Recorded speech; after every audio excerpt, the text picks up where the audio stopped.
Hello, good morning guys, and my name is Nathan, and in this video ituturo natin kung paano tayo mag-add ng Bluetooth printer dito sa ating Shopasing POS, no? But initially we need to pair first kung hindi pa naka-pair sa inyo, no? So we need to go to settings and Bluetooth, no?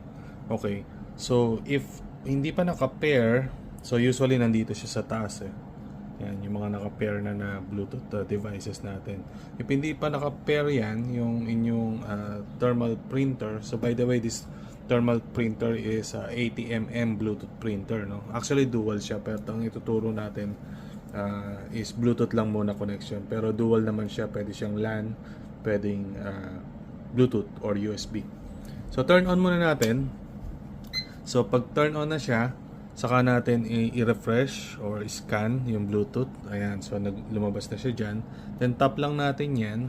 So magpa-prompt siya ng pin. So usually apat na 0 or 1, 2, 3, 4. So try lang natin apat na 0.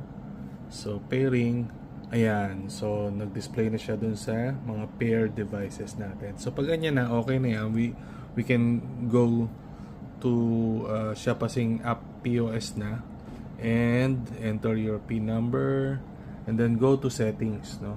By the way, yung settings na to available sa mga may access lang or yung mga owners lang. So tap natin yung printers and then yung plus sign dito. Okay, and then input tayo ng name, any name of the printer you want, usually yung purpose nya, if it's for receipt or sa counter. And then select po natin yung search. And then okay, select natin yung recently paired natin na device. Okay. And set natin yung paper size niya. In my case, it's 80mm. Okay, and make sure na by default naman naka-turn on na yung print receipt.